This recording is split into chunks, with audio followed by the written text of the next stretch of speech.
안녕하세요. 미미텍스 황주미 회계사예요. 오늘은 정말 중요한 얘기 하나 해드릴게요. 헬스장 운영하시는 사장님들께서 가장 많이 착각하시는 부분이 있거든요. 교육을 하는 곳은 면세사업자니까 부가세 신고 안 해도 되겠지? 라고 생각하시는 사장님들이 정말 많습니다. 이게 생각보다 많은 사장님들이 오해하고 계시는 부분이잖아요. 그래서 오늘은 이 내용 자세히 설명드릴게요. 헬스장이 정말 부가세 신고 대상이 맞나요? 네, 맞습니다. 성인들이 운동하거나 개인 트레이닝 받는 헬스장은 모두 부가세가 과세되는 업종이에요. 회원권 판매, PT 등은 모두 부가세 신고 대상입니다. 많은 분들이 교육을 하는 곳은 면세사업장이니까 부가세 신고 안 해도 되겠지? 라고 많이들 생각하세요. 교육 면세는 쉽게 생각해서 주무관청의 허가나 인가를 받은 학원 등에서만 적용이 됩니다. 태권도, 검도 같은 무예도장은 학원법은 적용되지 않지만 주무관청의 신고 의무가 있는 체육시설업에 해당됩니다. 따라서 태권도장, 검도장, 유도장은 부가세 면세사업자입니다. 하지만 헬스장은 체력 단련 시설로 지자체에 신고는 하지만 주된 요소가 시설 이용으로 보기 때문에 부가세법상 교육 면세 요건을 충족하지 않아요. 문제는 단순히 신고만 한다고 끝이 아니라는 점이에요. 제대로 알고 신고하지 않으면 몇백만 원의 세금을 더 낼 수 있고 반대로 정확하게만 신고하면 환급을 받을 수도 있거든요.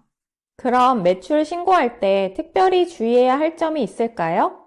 크게 두 가지를 주의하셔야 합니다. 첫째로 회원권과 PT 매출을 모두 신고하셔야 돼요. 회원권, 연회원권 매출만 신고하면 된다고 생각하시는 사장님들이 많은데 PT 매출도 반드시 포함해야 하거든요.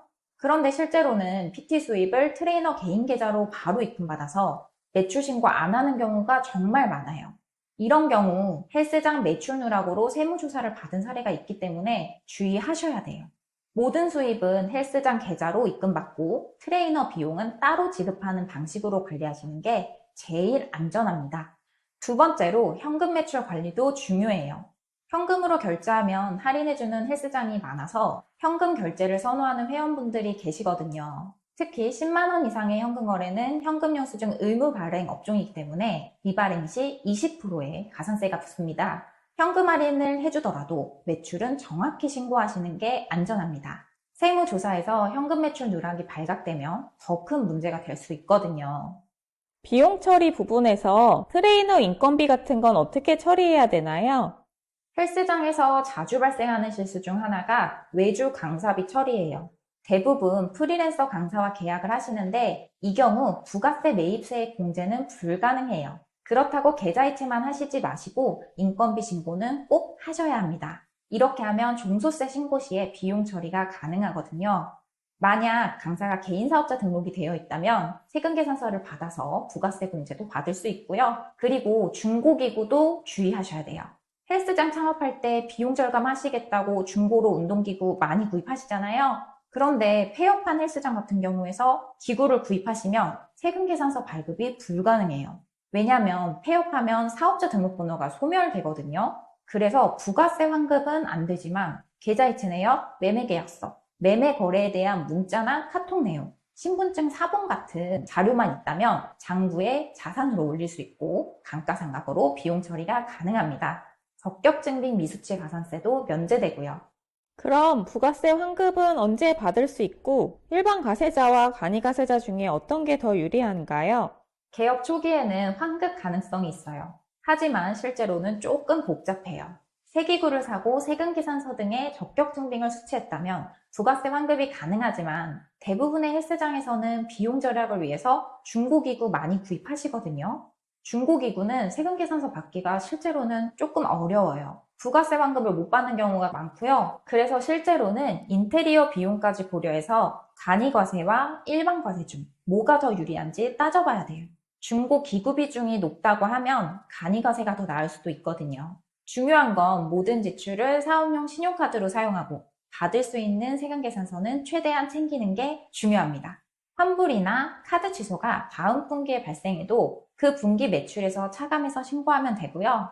임대료에 부가세가 포함되어 있다고 하면 반드시 매입세액 공제를 받아야 합니다. 사업용 카드 미사용이나 전자세금 계산서 미수치로 인해서 수천만 원의 인테리어 공사가 공제되지 않은 경우도 자주 발생합니다. 그래서 개업 전에 반드시 과세 유형을 결정하시고 모든 비용을 체계적으로 관리하는 게 중요해요. 혹시 세무조사 같은 것도 대비해야 되나요? 네, 요즘 국세청에서 헬스장 업종별 경비 패턴을 분석하고 있어요. 외주 강사비, 장비 임대료, 광고비 등을 세금 계산서 등의 적격 증빙 없이 반복 지출하면 허위 기장이나 가공 경비를 의심받을 수 있거든요. 특히 아까 말씀드린 PT 수입이 트레이너 개인 계좌에서 바로 입금되고 매출 신고를 안 해서 매출 누락으로 세무조사를 받은 사례가 실제로 있어요. 지출 하나하나가 세금 리스크로 이어질 수 있기 때문에 철저한 부가세 관리야. 되도록이면 헬스장 계좌로 수입과 지출을 관리하는 게 안전합니다. 지금까지 세무대리인에게 기장을 안 하셨다면 강사비, 시설비 증빙을 앞으로라도 체계적으로 관리하시는 게 좋아요. 참고로 저희 미미텍스도 2025년 1기 부가세 신고 접수 받고 있습니다. 댓글에 네이버 폼 링크와 부가세 수수료 안내 링크 올려놨으니까요. 확인해 보시고요. 오늘 설명해드린 내용들이 헬스장 운영하시는 사장님들에게 도움이 되셨으면 좋겠습니다. 그럼 오늘 영상은 여기서 마무리할게요. 다음에도 유익한 세금 이야기로 찾아올게요. 또 봐요, 우리!